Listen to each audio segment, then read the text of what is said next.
They flew thousands of cows into the desert. They built air-conditioned barns bigger than shopping malls. And in less than a decade, Qatar went from importing almost all its milk to running a $220 million dairy empire. Sounds insane, right? But let's rewind. Back in 2017, Qatar got hit with a major problem. Practically overnight, its neighbors, Saudi Arabia, the UAE, Bahrain, Egypt, cut ties. Boom, blockade, borders closed, ships rerouted. Qatar import about 90% of its food. So picture waking up, heading to the grocery store and realizing the shelves that normally have milk, cheese and butter are suddenly empty. Not because of a snowstorm or a supply glitch, no, because your neighbors just decided, yeah, we're done sending you stuff. So what do you do if you're Qatar? You don't have green pasture, you don't have rolling farmland, you've got sand, miles and miles of sand, and on top of that, you've got brutal summer heat that makes stepping outside feel like opening the oven door and sticking your face right in. It sounds like the absolute worst place on earth to even think about starting a dairy farm. But Qatar looked at that nightmare and basically shrugged. Fine. If no one's going to sell us milk, we'll just make our own. And here's where the story shifts from desperate to downright unbelievable. They actually start flying cows into the desert. I'm not kidding. Jumbo jets, cargo holds, stuffed with Holstein dairy cows, like the most unlikely VIP passenger you could imagine. People around the world saw headlines like "Flying cows arrive in Doha" and thought it had to be satire. But no, it was very real. Picture it, you're at the airport, watching a plane unload, expecting boxes of electronics or luxury cars, and instead, out come a line of cows, blinking into the desert sun. Imagine being a passenger on a plane and glancing back a few rows to see Daisy chewing cud, totally unfazed, on her way to a brand new home in the middle of the sand. That's literally how it went down, a rescue mission disguised as the weirdest cattle road trip in history. The company leading this crazy mission was Baladna. At that point, Baladna wasn't a household name or some dairy titan. It was more of a side gig, a small farm raising goats and sheep, barely a blip on the national food radar. But when the blockade hit, that little farm was suddenly shoved onto center stage, and in charge were two brothers, Mutaz and Ramez Al-Kayat. These guys weren't strangers to big projects. They had already cut their teeth building skyscraper shopping centers and mega developments. But now, instead of glass tower and concrete, their blueprint called for barns and milking parlors. And not just any barn either. Picture climate-controlled hangar the size of aircraft hangar, fitted with mist sprays, enormous fans, and even sand-cooled bedding so the cows could stretch out in comfort. These weren't your typical dusty farm sheds, they were luxury suites for livestock. In fact, most people in Doha probably wished their apartment came with that kind of cooling system.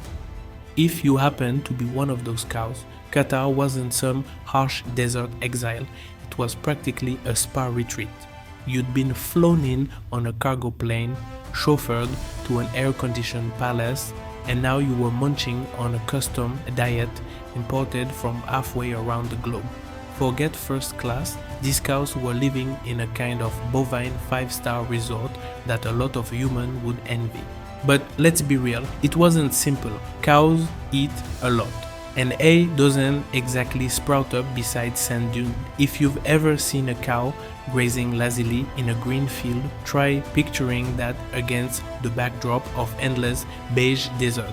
Doesn't work, right? So Qatar had to think globally. Shipments of feed were sourced from wherever they could strike a deal. Europe, Asia, Africa, entire supply chain built just to keep these cows fed. Every bale of hay became a strategic import, stacked inside giant warehouses like gold bars in a vault. And Baladna didn't just dump the hay into troughs and hope for the best. They built their own feed mixing operation, tailoring the nutrition like a carefully planned diet program to keep the cows healthy and productive. And then there's water. In the desert, water is basically liquid gold and cows need gallons of it every single day. So they designed systems to squeeze out every drop of efficiency. Wastewater wasn't wasted, it was cleaned and reused. Manure wasn't just manure, it was turned into compost that helped fertilize what little green they could grow locally.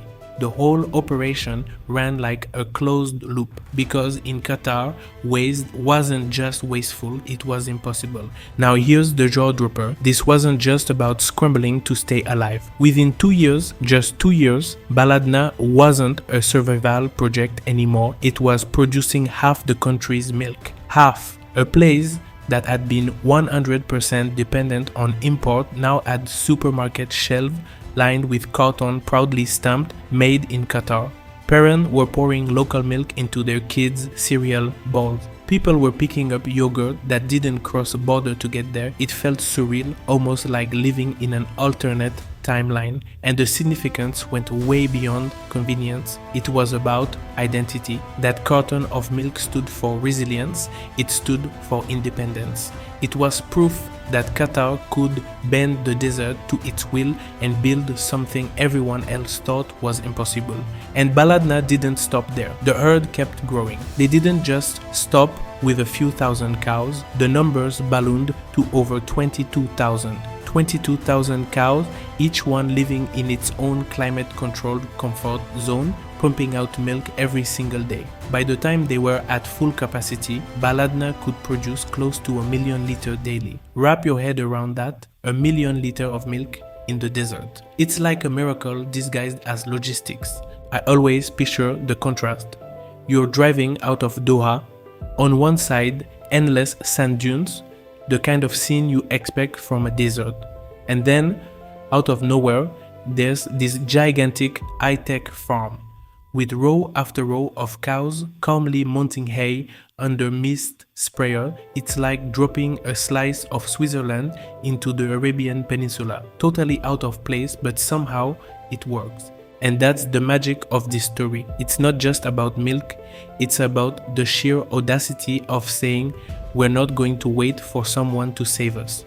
We're going to build our own solution, even if it sounds ridiculous. And Qatar didn't just build a solution, they built an empire. So now Qatar has milk flowing, cows chilling in their mist-sprayed barns, and people proudly drinking local dairy.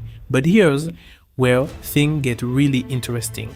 What started as an emergency scramble soon turned into a full-blown empire. See, once Baladna proved it could actually pull this off, flying in cows, keeping them cool, producing enough milk for half the country, they realized this wasn't just about survival anymore. It was about dominance. Why stop at just producing milk when you could take over the entire dairy aisle? Yogurt, done. Cheese, absolutely. Flavored milk and juices, of course. Suddenly, Baladna products weren't just filling shelves, they were owning them, and people bought in, not just because it was local, but because it was a symbol of pride. When you picked up a Baladna carton, it felt like a small middle finger to the blockade.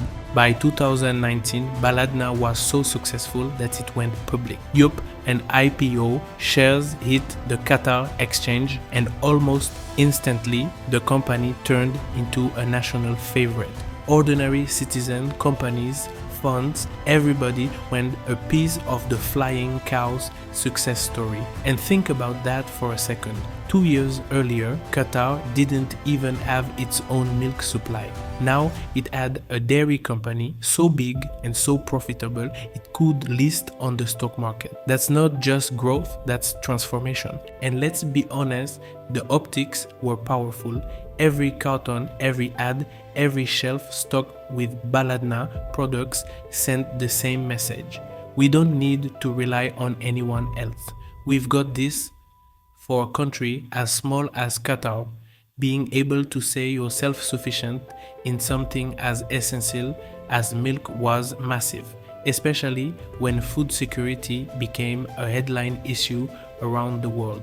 But the empire building didn't stop there. Baladna wasn't content with just feeding Qatar. They start looking outward. Exports start trickling into other countries. Juices, yogurts, milk shipped abroad. What had begun as a scramble to supply Doha supermarket was now a business reaching across borders. And with the company's production capacity, it made sense. I mean, when you're producing close to 1 million liters of milk a day, why not share it with the world? Now, I know what you're thinking.